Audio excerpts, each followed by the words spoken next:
everyone, and welcome once again to this Geek Syndicate review episode where we are going to be looking at the latest episode of Star Trek Picard. This week we're looking at Season 2, Episode 3, Assimilation. My name's Ant, and I'm joined as ever by the overlord of Geek Syndicate, Mr. Barry Nugent. How are you doing, sir? I'm doing good. Ready to hit warp factor. Oh no, I was gonna do a really cheesy Star Trek line to kind of get us into the review mode, and I just thought, no, you're better than that, Barry. That's what I could hear myself saying. So I'm not going to do that cheesy Star Trek line. I'm just going to say good evening, and I'm looking forward to discussing all things Picard Season 2, Episode 3 with my good mate Ant. I don't know whether I'm disappointed or happy. Go with disappointingly happy. Yeah, I mean that's probably my default setting. Or disappointingly happy. Disappointedly content. Wow. I think there's another podcast just to unpack that line. Yeah. But not this one. Not this one. Because in this one, as mentioned, we're going to be looking at Season 2, Episode 3, Assimilation. Yes. Let's just hit with the blurb, and then we'll get into it. So, Picard and the crew travel back to 2024 Los Angeles in search of the Watcher, who can help them identify the point at which the time diverged. Seven, Raffi, and Rios venture out into an unfamiliar world 400 years in their past. So, I'm gonna start with this because I kind of alluded last week to where I thought I was going to be going with this episode, and I kind of agree with myself. I'm not a big fan of the whole space people on Earth stuff. And they're kind of quirky. Oh, look, we don't know what a mirror is or whatever. Silly things like that. Fortunately, there wasn't too much of that kind of stuff in this, but it still felt very familiar to those sorts of shows and to Star Trek 4 and the. To be fair, when they did it in DS9 and Cisco went back to this same time period, actually 2024ish, wasn't it? That was a blooming good two-parter that had something to say and it said it. So that one I actually quite like, but. Yeah, in general, I'm not a fan of it, and there were a lot of the cliches in here of the slightly quirky people getting into somewhere that they shouldn't do. Rios finding himself in the a not strictly legal surgery kind of place, and getting himself into trouble there. But that said, there's a lot of good stuff in this episode. So the cast were all brilliant as ever. And there were some things we'll get into when we get more into the plot specifically. But yeah, that was kind of my general feel for it. Yeah, I wasn't as disappointed as I thought I was going to be, but I did sigh a few times because I was kind of oh, not this again, sort of thing. 100% agree with everything you said. I feel exactly the same way. In that, even the way. Okay, so first off, I get the fact this is how many episodes is this season? Is it 8 or is it 10? Do you know what? I couldn't even tell you. Okay. Well, regardless of how many episodes it is, on one hand, I understand the fact that they wanted to get them to the past relatively quickly in this episode. But on the other side, I know we talked about it last week, I was so I thought they handled that episode with the Confederation so well. Yeah. That I could have done with more time being spent in there. Yes. So in some ways it was a bit of not a cheap cliffhanger, but it was literally 5 minutes of shooting and then it's all done and dusted. And I thought that was a bit of a shame. And as a side, they are Star Trek, it's a bit different because I was going to say, as a side, they had no problem gunning people down left, right, and centre. I was like, okay then. But I think that that's by the by. And even some of the shots of when they're going back in time, which I guess is kind of deliberate because they're using the same method, felt like they'd literally nicked the same camera angles as they'd used in the voyage home. Yeah. And even some of the stuff when they actually got to Earth, in 2024 and they're walking back, it just made me... If Kirk and Spock had suddenly popped up, I wouldn't have been surprised. Yeah, absolutely. That's kind of the feel I got for it. And again, it's not... the actors were great. It was literally just what they were being asked to do.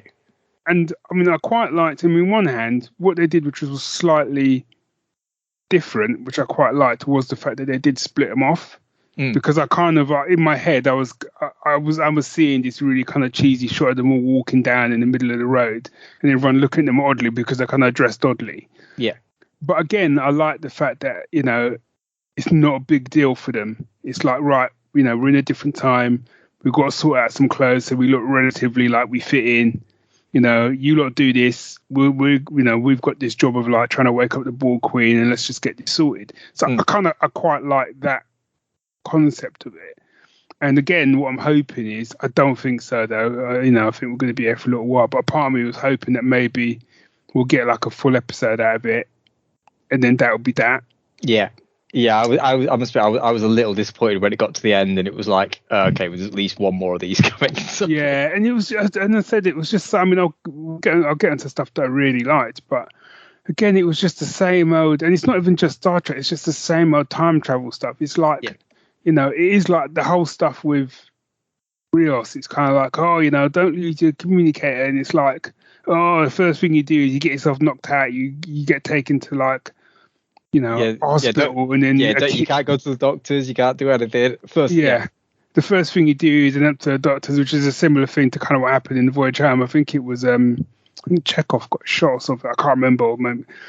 You know, and then he ends up in the hospital, and then, you know, it's the, you know, the beautiful doctor's there, and then then a kid finds his communicator, and you sort of, the minute you see the kid again, you like, you know, oh, I bet the kid's going to be like her son. Yeah. And he is. And it's just like, oh, you know, and I get the concept of like, you kind of can't not help. But on the other hand, you've got a mission. You've got a mission. You try not to mess up the timeline. You try not to, you know, you're trained, you know, you're like a Starfleet officer, you're a Starfleet captain. You know the score. You know you've got to change time. You know what the stakes are because the stakes have already been set up. And you've completely, and in many ways, if he had just gone out the door and left them to it, I know it's a bit harsh, but I could, that to me would have been more interesting. Yeah. Than what they did. Yeah. Say what they did, because it almost seemed that whole kind of like, you know, he's this Hispanic one. Oh, look, he's found himself in a Hispanic doctor surgery with a beautiful doctor and her son. Like, you know, the minute he ended up in that surgery, I thought they were going to go down that road. Yeah, you know? It was. And then they tried, like, within the show, they seemed to try and make it like it was all big surprises and stuff, but none of it was, like you said. No, it wasn't. And I think I can even see now, you know, like when they sort of the immigration lot turned up and nicked him, and he left his communicator, and they were like calling him his communicator. I'm like, okay, so what's going to happen now is the kid's going to find it, yeah, you know, and he's going to tell him like, oh yeah, they took him and they took my mum to some place, and then they're going to have to go and break him out. Do you know what I mean? And it's just it's all that sort of stuff. Well, I've seen this cliche before. Yeah, give me something. So to now give you the other side of it, I thought all the stuff on the ship, fantastic. I was in for days. Yeah. Absolutely. Most of my comments are actually about that portion of the show. I mean, as I said before, to be fair, I mean, I loved the performances and everything, but it was just too cliche. So I just read something just before we started recording, actually, which I found quite interesting, which was someone basically conjecturing that this is almost becoming a, you know, like last week was almost like Picard in the mirror universe, because he didn't get a chance to have one in TNG, you know, and this is Picard going back in time because he didn't do that kind of thing. And it's almost like doing a greatest hits thing, right? Because for CBS at the moment, like in the US, they're streaming on their own profile. So to get people to pay it, they're kind of almost doing like a Star Trek greatest hits to appeal to the fans rather than what makes a good show.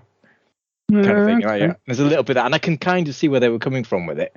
I think that's a little bit not disingenuous way to put it, but I think because the first two episodes, in my opinion, were really strong episodes, and absolutely.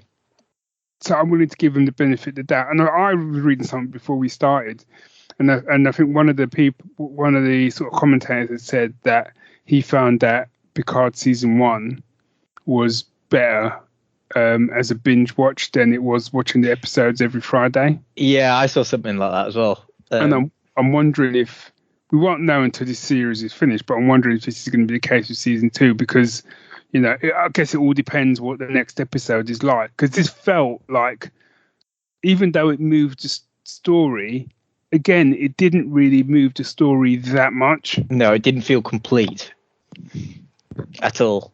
No. We know they've got to find the Watcher. We know they had to travel back to the past. Well, they travel back to the past and they're still looking for the Watcher. We have no idea who the Watcher is. And in many ways, the only thing that really moved forward was the fact that they woke up the Borg Queen. Yeah. Oh, and they got some coordinates, didn't they? Yes, Raffi and sorry, Jurati got the coordinates from the Borg Queen, yeah.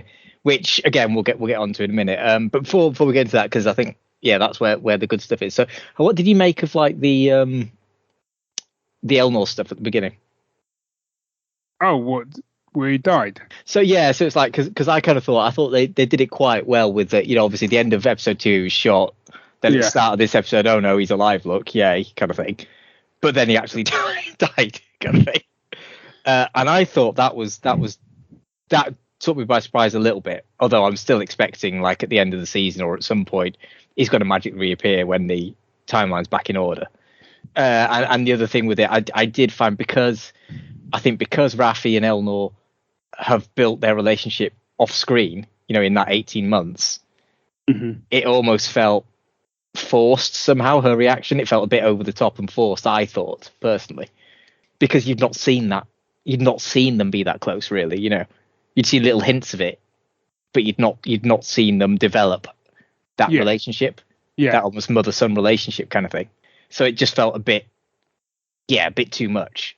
But again, nothing to do with any of the performances or anything. It just like the fact I would have liked to have seen them develop, I suppose. Yeah, and I think I kind of agree with you on that as well. And I was the same sort of thing of when I thought it was done well when he died and whatever, and how she sort of turned away to get something, and when she turned back, he was gone.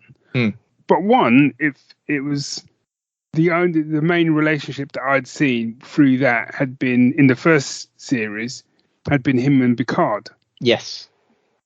So it definitely felt like you said, it'd gone off screen, because I was kind of like, so why is she so upset? And I get the fact she'd taken him under a wing, and in some ways they tried to sort of show that in the first sort of 2 episodes. Yeah.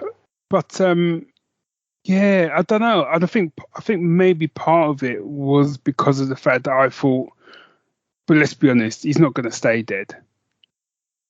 No, which is my, exactly.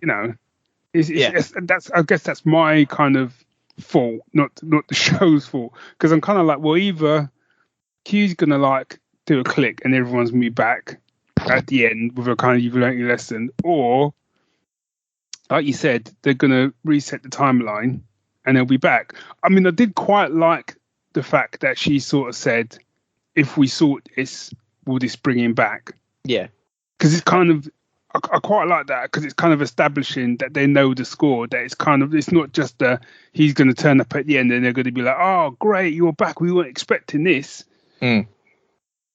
Yeah, and the other thing I did like as well was the fact that she was very clearly, she'd got the awareness of Picard and Q's history.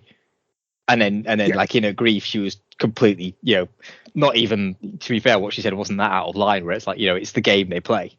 Yeah. Sort of thing, which is kind of like we were saying last week about the whole, almost that Superman, Mr. Mixie Spitlick sort of thing. Yeah. Like, it's that kind of relationship. And you could see how if you were just reading debriefs, it's kind of like, every year there's some kind of Q related thing and it's, oh, ho, ho, all merry japes.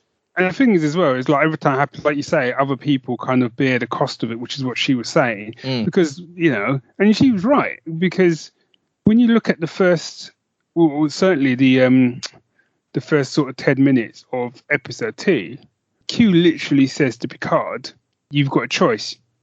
You can basically try and fix it, or you can come with me. I'll guide you through whatever you got to do. Do you know what I mean? Yeah. So he gives him a choice, and Picard is the one who sort of says, "I'm not having it."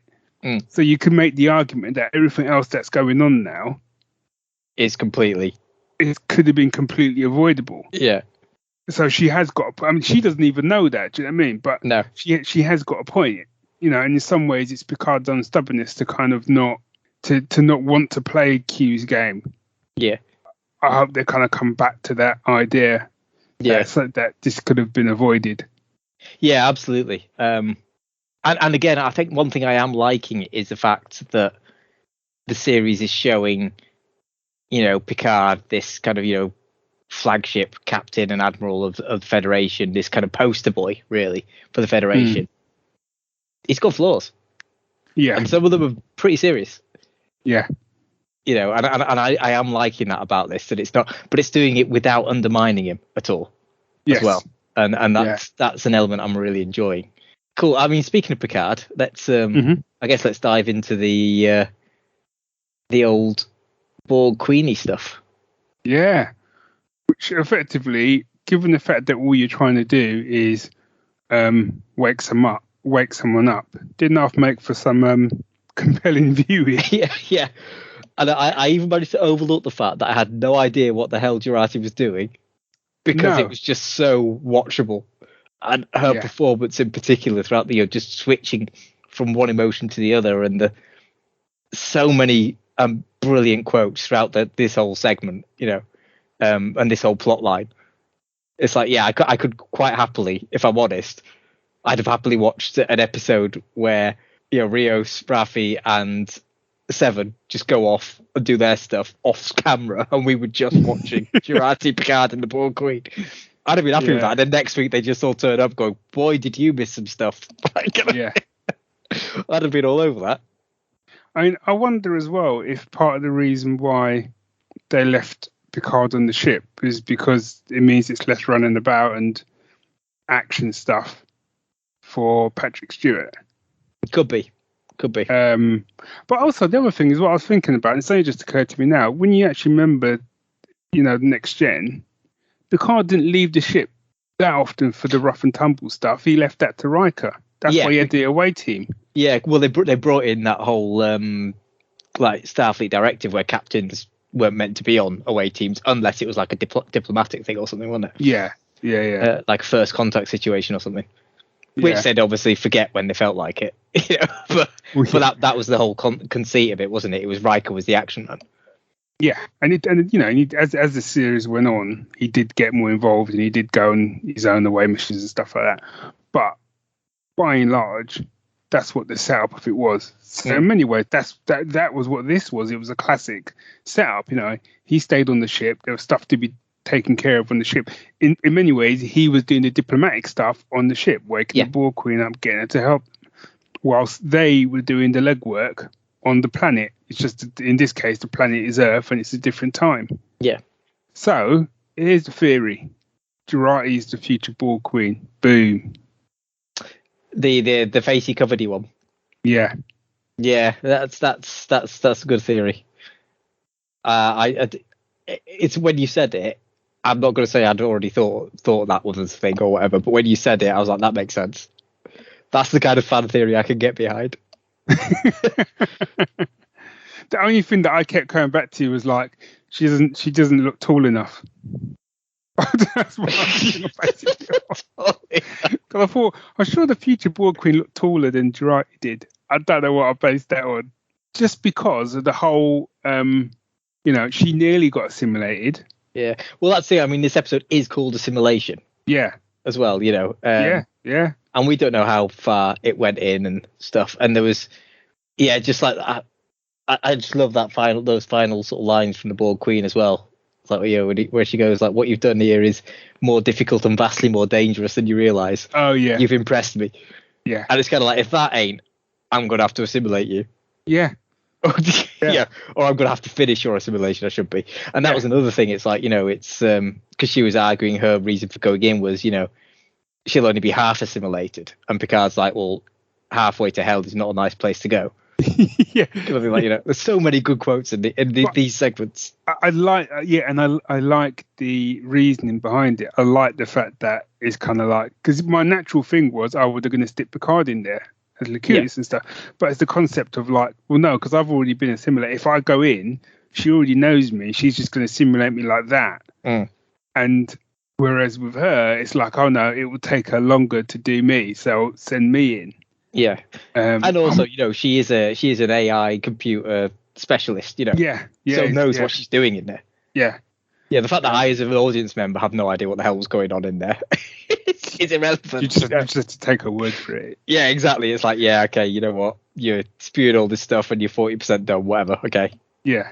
Or whatever you're doing. Whatever. And I like the fact that not only did she get out, she also got out with a little bit more intelligence than she went in for. Yeah, and managed to block that intelligence from the Queen as well. Yeah.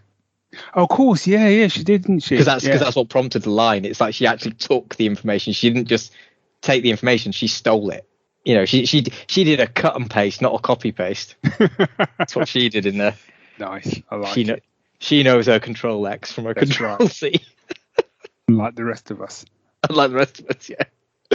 But no, I as I said, I thought that plot was far more interesting. Yeah, than and the compelling, other two. and it was different. It was different, yeah. And that's what I liked about it. And again, I can't remember the actress's name, but Jurati just, for me, stole the show. Yeah. And the Born Queen actress as well. Sorry. She was good. Creepy as hell. Yeah. And considering you're just a torso, I know. A hell of a job. I think she dropped some line. I think they said something. Would you want? She said, well, legs would be a star. It was something like that. But legs in the collective or something. I don't know. So obviously the objective for Picard and Jurati being on the ship was to get the information from the Born Queen, which they've now got. What I'm interested to see now is what the two of them do in the next episode. Yes. Do they then leave the ship to join the others?